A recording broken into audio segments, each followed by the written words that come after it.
मंत्री बनाओ। फिर वो आगे पूछ रहे हैं तुम्हारे राज्य में भ्रष्टाचार कितना है? तो भरत कह रहे हैं मेरे राज्य का कुल खर्चा उसका मुश्किल से 1% या उससे कम भ्रष्टाचार है। तो राम कहते हैं ये 3% के ऊपर नहीं जाना चाहिए कभी भी। अगर गया तो राज्य व्यवस्था पूरी बदलनी पड़ेगी। करप्शन है लेकिन 3% के ऊपर नहीं, कंट्रोल रहना चाहिए। आज हमारे देश में कुल खर्चे का 70% करप्शन है आज की तारीख। फिर राम जी पूछ रहे हैं कि तुम्हारे राज्य में जो लोग चोरी करते हैं, अपराध करते हैं, बेईमानी करते हैं, उनको दंड देते हो कि नहीं? तो भरत कहते हैं दंड तो देता हूं लेकिन जेल में देता हूं। तो राम कहते हैं दंड जेल में नहीं, दंड खुले में मिलना चाहिए, मुकदमा जेल में चलना चाहिए। वो कह रहे हैं कि जिसको भी दंड दो खुले में दो ताकि प्रजा को मालूम हो कि इस बेईमानी का, इस चोरी का ये दंड है। दंड खुले में दो, मुकदमा जेल में चलाओ। अभी यहां क्या होता है? दंड जेल में होता है, मुकदमा खुले में चलता है। माने राम राज्य का बिल्कुल उल्टा है, रावण राज्य का हिसाब है। फिर राम पूछ रहे हैं कि तुम प्रजा से सुझाव मांगते हो अपने बारे में, अपने राज्य की नीतियों के बारे में, प्रजा क्या कहती है? तो वो कहते हैं हाँ नियमित रूप से सुझाव लेता हूं। तो राम कहते हैं ठीक है। फिर वो पूछ रहे हैं कि तुम्हारे मंत्रियों का ज्यादा समय प्रमाद में, मनोरंजन में और मौज मजे में तो नहीं बीतता? तो राम को भरत कह रहे हैं नहीं बीतता, मेरे सब मंत्री मेहनत से काम करते हैं, कोई मनोरंजन नहीं करता, कोई मौज मजा नहीं लेता। तो उन्होंने कहा ये आपके लिए नहीं है मजा और मनोरंजन, प्रजा के लिए है, राजा को नहीं करना। फिर वो आज हमारे यहाँ क्या होता है, प्रधानमंत्री महीने महीने भर की छुट्टी पे चले गए साहब, यूरोप के प्रवास पे, राष्ट्रपति चले गए, मुख्यमंत्री चले गए, राज्यपाल चले गए। राम जी बोलकर गए कि राजा नहीं कर सकता ये काम, प्रजा करे तो ठीक है, राजा तो कर ही नहीं सकता, सोच भी नहीं सकता। फिर वो आगे प्रश्न पूछ रहे हैं कि क्या तुम्हारी सेना तुम्हारे पूरे अधिकार में है? हाँ। क्या तुम्हारी सेना तुम्हारे सब आदेशों को मानती है? हाँ। क्या सेना में तुम्हारे यहां कोई विद्रोह तो नहीं है? नहीं है। तो फिर तुम निश्चिंत हो सकते हो। फिर वो कहते हैं कि सेना में जो सैनिक वीरता दिखाते हैं उनको तुम पुरस्कृत करते हो कि नहीं? हाँ करता हूं। तो ये दूसरों के लिए अच्छा है। फिर वो पूछ रहे हैं कि तुम जब कोई फैसला लेते हो तो तुम्हारे सब मंत्री एकमत होते हैं कि नहीं, आम राय होती है कि नहीं? तो भरत कह रहा है कि नहीं, कभी कभी ऐसा भी होता है कि 50 मंत्री एक तरफ होते हैं, 51 एक तरफ होते हैं, या 49 एक तरफ, 51 एक तरफ, तो मैं 51 वालों की बात मान लेता हूं। तो राम कहते हैं ये अच्छा नहीं है, सबको एक राय होना चाहिए, तभी तुम्हारा राज्य ज्यादा दिन टिकेगा। माने 49-51 का राम जी ने रिजेक्ट किया है फॉर्मूला, और हमारी संसद इसी पे चल रही है। जो 51 कह दे वो कानून, जो 49 ना कहे वो कानून नहीं, चाहे वो कितना ही सत्य हो। अभी संसद में ज्यादा सांसदों ने कहा वेतन भत्ते बढ़ाओ, तो बढ़ा दिया 15 मिनट में। कुछ माइनॉरिटी में थे जिन्होंने मना किया, उनकी किसी ने सुना नहीं। राम जी कहते हैं ये मेजॉरिटी माइनॉरिटी नहीं, एक राय होनी चाहिए, आम राय होनी चाहिए, और जब तक आम राय नहीं बने तब तक फैसला मत करो। बार बार बैठो, बार बार बैठो, बार बार बैठो। हमारे यहां डेमोक्रेसी के सारे प्रिंसिपल तो श्री राम जी तय करके चले गए।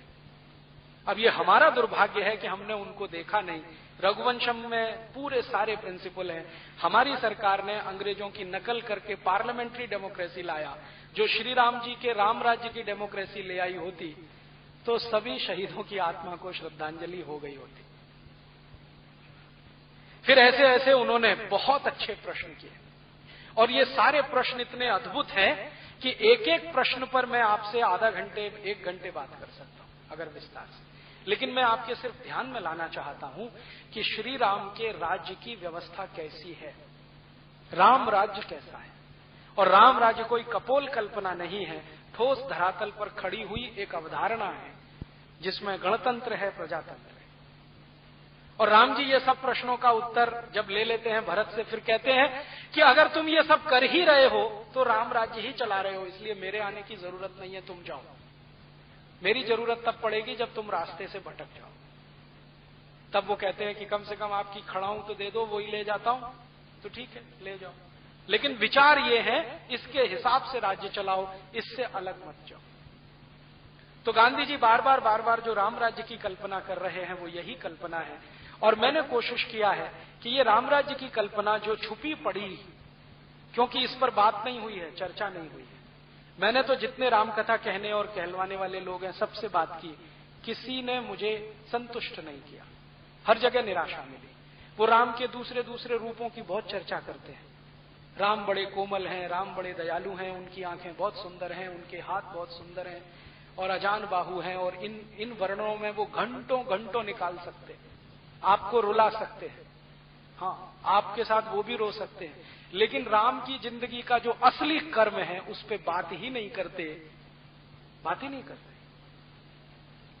कई रामकथा सुनाने वालों के यहां मैं चुपचाप जाके बैठा हूं कि अब कहेंगे, अब कहेंगे, अब कहेंगे, अब कहेंगे, लेकिन बात ही नहीं आती।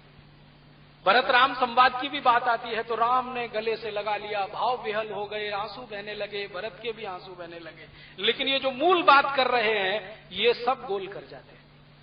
शायद उनके मन में इसको कहने की नैतिकता नहीं हो या हिम्मत नहीं हो, क्योंकि आदमी दूसरे को कहता है उससे ज्यादा अपने को कहता है। जब मैं बोलता हूं तो मुझे लगता है कि मैं दूसरों से नहीं अपने से बात कर रहा हूं, क्योंकि कोई भी बोलने से पहले अपने से मुखातिब होता है, अपने से बोलता है। शायद वो नहीं बोल पाते हो, और मैं पूरी विनम्रता से कहता हूं कि आज हिंदुस्तान में जो राम कथा हो रही है वो राम की कथा नहीं है, वो व्यापार की कथा है।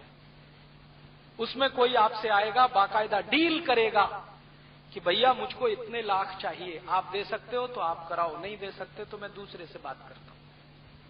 ये सुविधाएं चाहिए, ये सुख चाहिए, इतना पैसा चाहिए, इतना चढ़ावा आना चाहिए, उसके बाद ऐसा होना चाहिए, वैसा होना चाहिए, एसी मंच होना चाहिए। फिर रामचंद्र जी के वन गमन की कहानी एसी मंच से सुनाएंगे।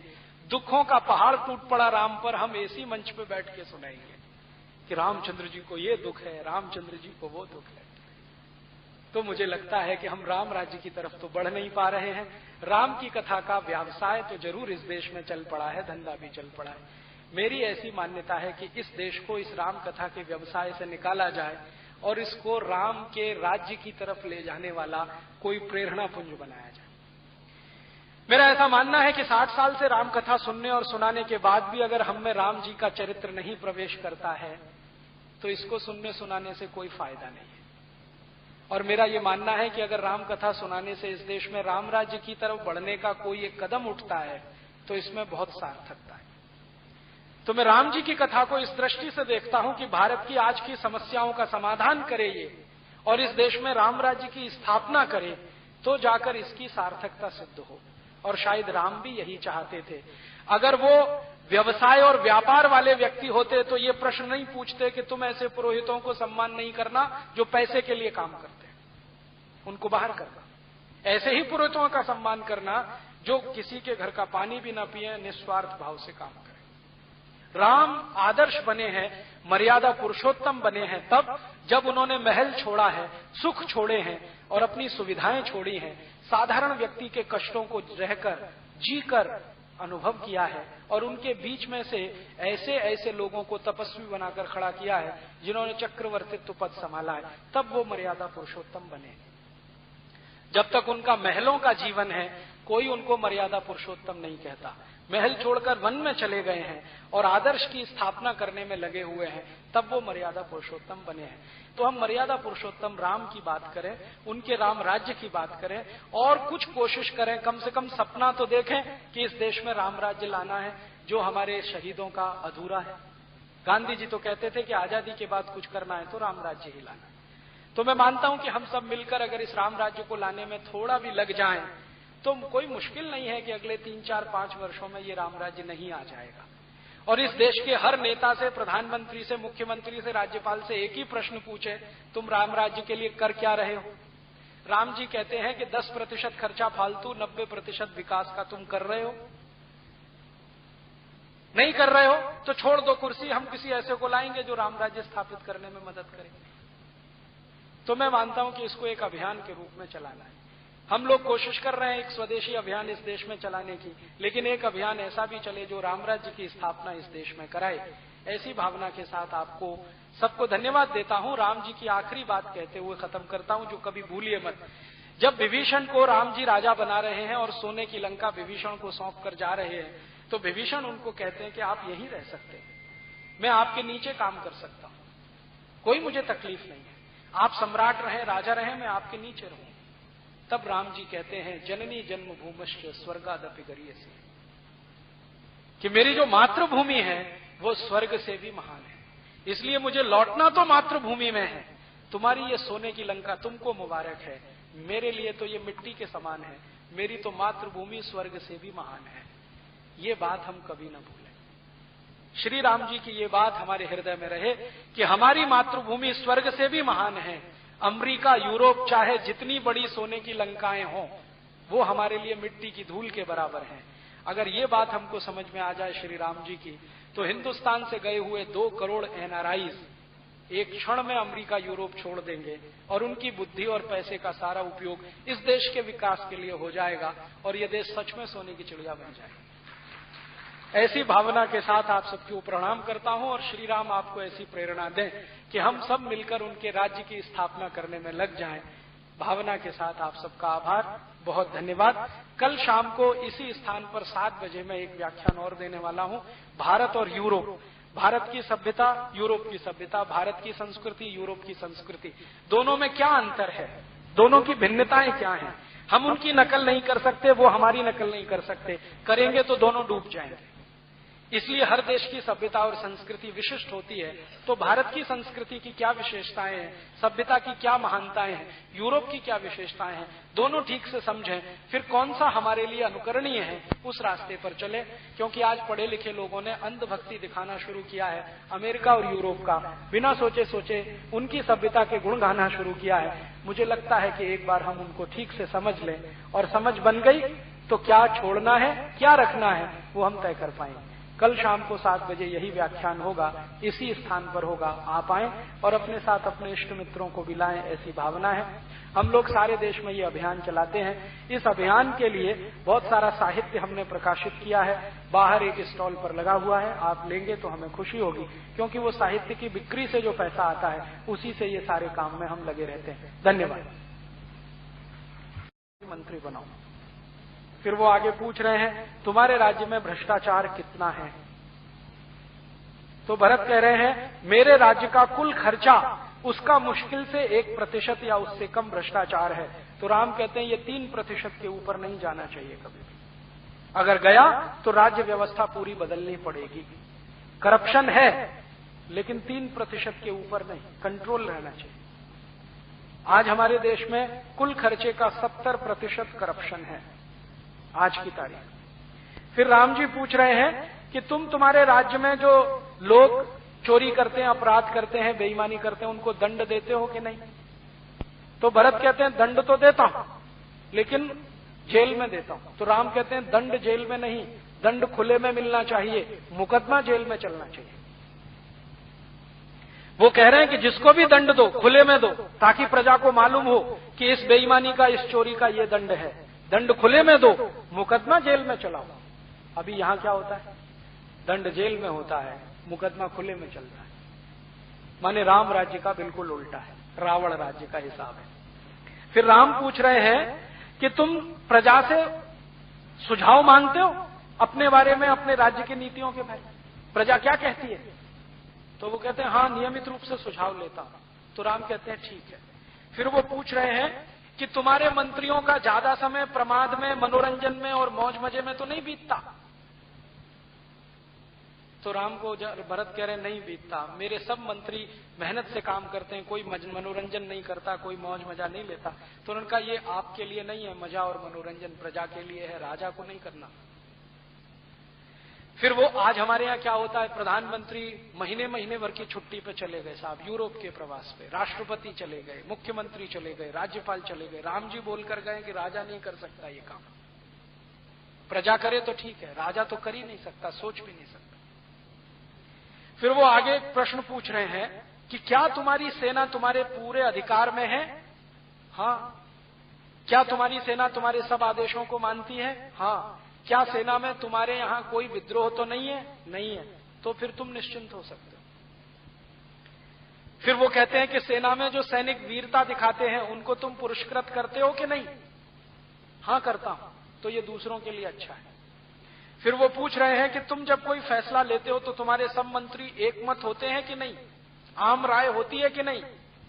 तो भरत कह रहा है कि नहीं, कभी कभी ऐसा भी होता है कि 50 मंत्री एक तरफ होते हैं, 51 एक तरफ होते हैं, या 49 एक तरफ, 51 एक तरफ, तो मैं 51 वालों की बात मान लेता हूं। तो राम कहते हैं ये अच्छा नहीं है, सबको एक राय होना चाहिए, तभी तुम्हारा राज्य ज्यादा दिन टिकेगा। माने 49-51 का राम जी ने रिजेक्ट किया है फॉर्मूला, और हमारी संसद इसी पे चल रही है। जो 51 कह दे वो कानून, जो 49 ना कहे वो कानून नहीं, चाहे वो कितना ही सत्य हो। अभी संसद में ज्यादा सांसदों ने कहा वेतन भत्ते बढ़ाओ, तो बढ़ा दिया 15 मिनट में।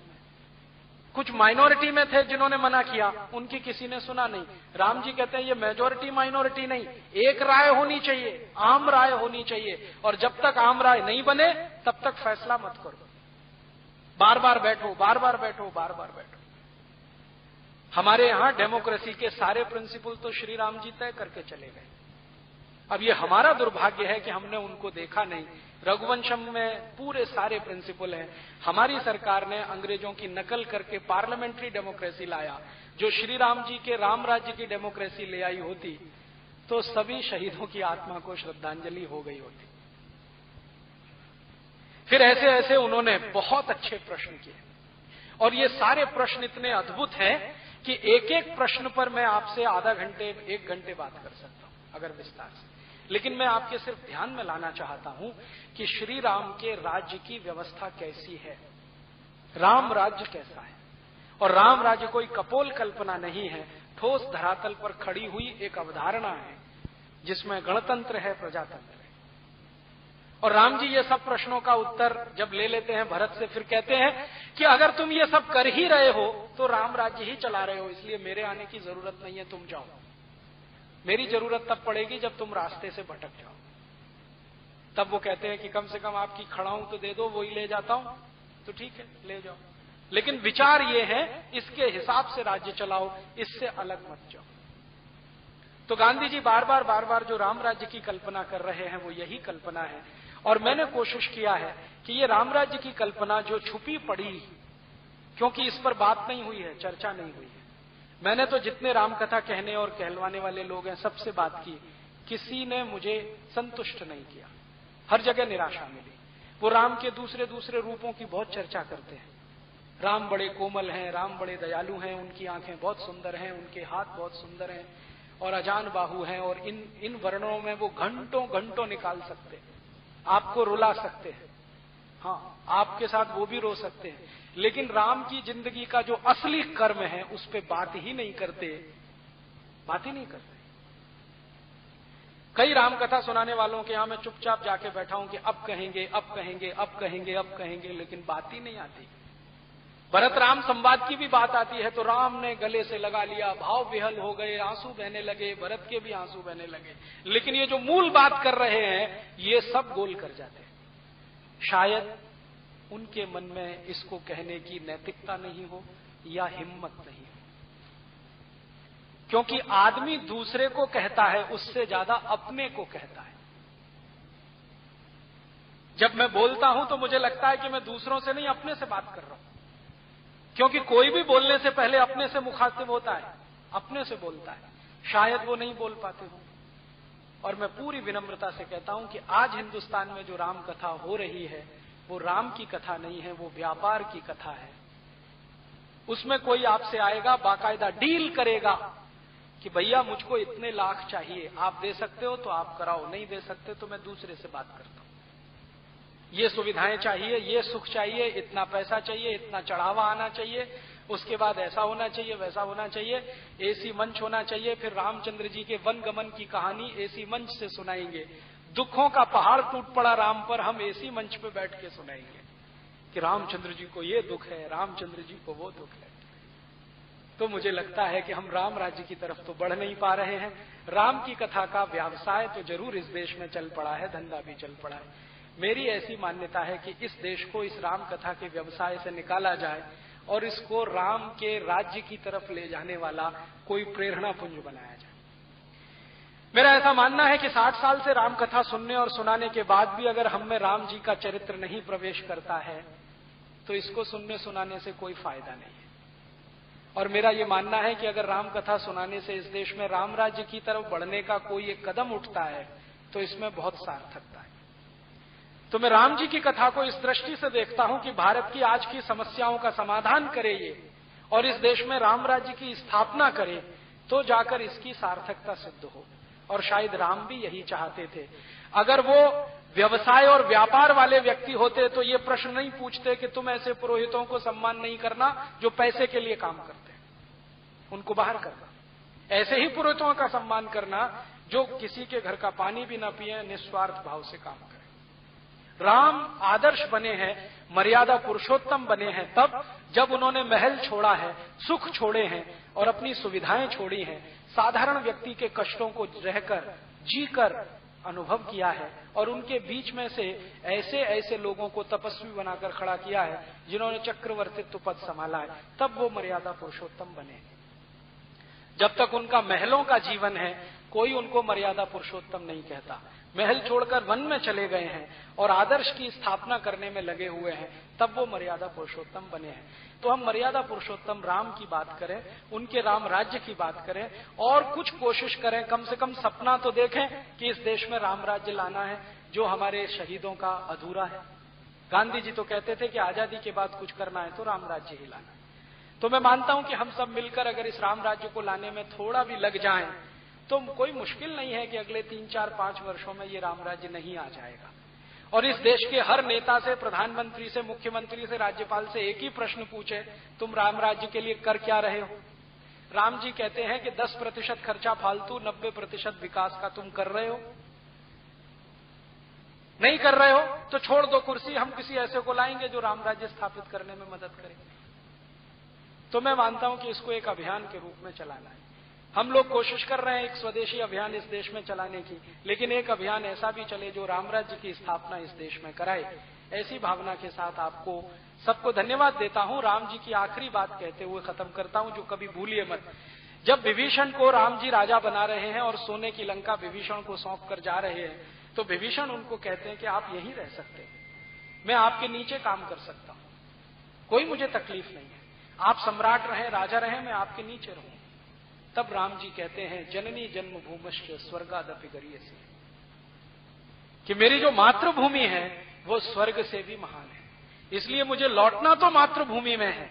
तुम्हारी ये सोने की लंका तुमको मुबारक है, मेरे लिए तो ये मिट्टी के समान है, मेरी तो मातृभूमि स्वर्ग से भी महान है। ये बात हम कभी ना भूलें। श्री राम जी की ये बात हमारे हृदय में रहे कि हमारी मातृभूमि स्वर्ग से भी महान है। अमेरिका, यूरोप, चाहे जितनी बड़ी सोने की लंकाएं हों, वो हमारे लिए मिट्टी की धूल के बराबर हैं। अगर ये बात हमको समझ में आ जाए श्री राम जी की, तो हिंदुस्तान से गए हुए 2 करोड़ एनआरआईज एक क्षण में अमेरिका, यूरोप छोड़ देंगे और उनकी बुद्धि और पैसे का सारा उपयोग इस देश के विकास के लिए हो जाएगा और ये देश सच में सोने की चिड़िया बन जाएगा। ऐसी भावना के साथ आप सबको प्रणाम करता हूं और श्री राम आपको ऐसी प्रेरणा दें कि हम सब मिलकर उनके राज्य की स्थापना करने में लग जाएं। भावना के साथ आप सबका आभार, बहुत धन्यवाद। कल शाम को इसी स्थान पर 7 बजे मैं एक व्याख्यान और देने वाला हूं, भारत और यूरोप, भारत की सभ्यता, यूरोप की सभ्यता, भारत की संस्कृति, यूरोप की संस्कृति, दोनों में क्या अंतर है, दोनों की भिन्नताएं क्या हैं। हम उनकी नकल नहीं कर सकते, वो हमारी नकल नहीं कर सकते, करेंगे तो दोनों डूब जाएंगे। इसलिए हर देश की सभ्यता और संस्कृति विशिष्ट होती है। तो भारत की संस्कृति की क्या विशेषताएं हैं, सभ्यता की क्या महानताएं हैं, यूरोप की क्या विशेषताएं हैं, दोनों ठीक से समझें, फिर कौन सा हमारे लिए अनुकरणीय है उस रास्ते पर चले। क्योंकि आज पढ़े लिखे लोगों ने अंधभक्ति दिखाना शुरू किया है अमेरिका और यूरोप का, बिना सोचे सोचे उनकी सभ्यता के गुण गाना शुरू किया है। मुझे लगता है कि एक बार हम उनको ठीक से समझ लें और समझ बन गई तो क्या छोड़ना है, क्या रखना है, वो हम तय कर पाएंगे। कल शाम को 7 बजे यही व्याख्यान होगा, इसी स्थान पर होगा। आप आएं और अपने साथ अपने इष्ट मित्रों को भी लाएं, ऐसी भावना है। हम लोग सारे देश में ये अभियान चलाते हैं। इस अभियान के लिए बहुत सारा साहित्य हमने प्रकाशित किया है, बाहर एक स्टॉल पर लगा हुआ है, आप लेंगे तो हमें खुशी होगी, क्योंकि वो साहित्य की बिक्री से जो पैसा आता है उसी से ये सारे काम में हम लगे रहते हैं। धन्यवाद। मंत्री बनाओ। फिर वो आगे पूछ रहे हैं तुम्हारे राज्य में भ्रष्टाचार कितना है। तो भरत कह रहे हैं मेरे राज्य का कुल खर्चा उसका मुश्किल से 1% या उससे कम भ्रष्टाचार है। तो राम कहते हैं ये 3% के ऊपर नहीं जाना चाहिए कभी भी। अगर गया तो राज्य व्यवस्था पूरी बदलनी पड़ेगी। करप्शन है लेकिन 3% के ऊपर नहीं, कंट्रोल रहना चाहिए। आज हमारे देश में कुल खर्चे का 70% करप्शन है आज की तारीख। फिर राम जी पूछ रहे हैं कि तुम्हारे राज्य में जो लोग चोरी करते हैं, अपराध करते हैं, बेईमानी करते हैं, उनको दंड देते हो कि नहीं? तो भरत कहते हैं दंड तो देता हूं लेकिन जेल में देता हूं। तो राम कहते हैं दंड जेल में नहीं, दंड खुले में मिलना चाहिए, मुकदमा जेल में चलना चाहिए। वो कह रहे हैं कि जिसको भी दंड दो खुले में दो, ताकि प्रजा को मालूम हो कि इस बेईमानी का, इस चोरी का ये दंड है। दंड खुले में दो, मुकदमा जेल में चलाओ। अभी यहां क्या होता है? दंड जेल में होता है, मुकदमा खुले में चलता है। माने राम राज्य का बिल्कुल उल्टा है, रावण राज्य का हिसाब है। फिर राम पूछ रहे हैं कि तुम प्रजा से सुझाव मांगते हो अपने बारे में, अपने राज्य की नीतियों के बारे में, प्रजा क्या कहती है? तो वो कहते हैं हाँ, नियमित रूप से सुझाव लेता हूं। तो राम कहते हैं ठीक है। फिर वो पूछ रहे हैं कि तुम्हारे मंत्रियों का ज्यादा समय प्रमाद में, मनोरंजन में और मौज मजे में तो नहीं बीतता? तो राम को भरत कह रहे नहीं बीतता, मेरे सब मंत्री मेहनत से काम करते हैं, कोई मनोरंजन नहीं करता, कोई मौज मजा नहीं लेता। तो उन्होंने कहा ये आपके लिए नहीं है मजा और मनोरंजन, प्रजा के लिए है, राजा को नहीं करना। फिर वो आज हमारे यहाँ क्या होता है, प्रधानमंत्री महीने महीने भर की छुट्टी पे चले गए साहब, यूरोप के प्रवास पे, राष्ट्रपति चले गए, मुख्यमंत्री चले गए, राज्यपाल चले गए। राम जी बोलकर गए कि राजा नहीं कर सकता ये काम, प्रजा करे तो ठीक है, राजा तो कर ही नहीं सकता, सोच भी नहीं सकता। फिर वो आगे एक प्रश्न पूछ रहे हैं कि क्या तुम्हारी सेना तुम्हारे पूरे अधिकार में है? हाँ। क्या तुम्हारी सेना तुम्हारे सब आदेशों को मानती है? हाँ। क्या सेना में तुम्हारे यहां कोई विद्रोह तो नहीं है? नहीं है। तो फिर तुम निश्चिंत हो सकते हो। फिर वो कहते हैं कि सेना में जो सैनिक वीरता दिखाते हैं उनको तुम पुरस्कृत करते हो कि नहीं? हाँ करता हूं। तो ये दूसरों के लिए अच्छा है। फिर वो पूछ रहे हैं कि तुम जब कोई फैसला लेते हो तो तुम्हारे सब मंत्री एकमत होते हैं कि नहीं, आम राय होती है कि नहीं? तो भरत कह रहा है कि नहीं, कभी कभी ऐसा भी होता है कि 50 मंत्री एक तरफ होते हैं, 51 एक तरफ होते हैं, या 49 एक तरफ, 51 एक तरफ, तो मैं 51 वालों की बात मान लेता हूं। तो राम कहते हैं ये अच्छा नहीं है, सबको एक राय होना चाहिए, तभी तुम्हारा राज्य ज्यादा दिन टिकेगा। माने 49-51 का राम जी ने रिजेक्ट किया है फॉर्मूला, और हमारी संसद इसी पे चल रही है। जो 51 कह दे वो कानून, जो 49 ना कहे वो कानून नहीं, चाहे वो कितना ही सत्य हो। अभी संसद में ज्यादा सांसदों ने कहा वेतन भत्ते बढ़ाओ, तो बढ़ा दिया 15 मिनट में। कुछ माइनॉरिटी में थे जिन्होंने मना किया, उनकी किसी ने सुना नहीं। राम जी कहते हैं ये मेजॉरिटी माइनॉरिटी नहीं, एक राय होनी चाहिए, आम राय होनी चाहिए, और जब तक आम राय नहीं बने तब तक फैसला मत करो। बार बार बैठो, बार बार बैठो, बार बार बैठो। हमारे यहां डेमोक्रेसी के सारे प्रिंसिपल तो श्री राम जी तय करके चले गए। अब ये हमारा दुर्भाग्य है कि हमने उनको देखा नहीं। रघुवंशम में पूरे सारे प्रिंसिपल हैं। हमारी सरकार ने अंग्रेजों की नकल करके पार्लियामेंट्री डेमोक्रेसी लाया। जो श्री राम जी के राम राज्य की डेमोक्रेसी ले आई होती तो सभी शहीदों की आत्मा को श्रद्धांजलि हो गई होती। फिर ऐसे ऐसे उन्होंने बहुत अच्छे प्रश्न किए, और ये सारे प्रश्न इतने अद्भुत हैं कि एक एक प्रश्न पर मैं आपसे आधा घंटे, 1 घंटे बात कर सकता हूं अगर विस्तार से। लेकिन मैं आपके सिर्फ ध्यान में लाना चाहता हूं कि श्री राम के राज्य की व्यवस्था कैसी है, राम राज्य कैसा है। और राम राज्य कोई कपोल कल्पना नहीं है, ठोस धरातल पर खड़ी हुई एक अवधारणा है जिसमें गणतंत्र है, प्रजातंत्र है। और राम जी ये सब प्रश्नों का उत्तर जब ले लेते हैं भरत से, फिर कहते हैं कि अगर तुम ये सब कर ही रहे हो तो राम राज्य ही चला रहे हो, इसलिए मेरे आने की जरूरत नहीं है, तुम जाओ। मेरी जरूरत तब पड़ेगी जब तुम रास्ते से भटक जाओ। तब वो कहते हैं कि कम से कम आपकी खड़ाऊं तो दे दो, वो ही ले जाता हूं। तो ठीक है, ले जाओ, लेकिन विचार ये है इसके हिसाब से राज्य चलाओ, इससे अलग मत जाओ। तो गांधी जी बार बार जो राम राज्य की कल्पना कर रहे हैं वो यही कल्पना है। और मैंने कोशिश किया है कि ये राम राज्य की कल्पना जो छुपी पड़ी, क्योंकि इस पर बात नहीं हुई है, चर्चा नहीं हुई है, मैंने तो जितने रामकथा कहने और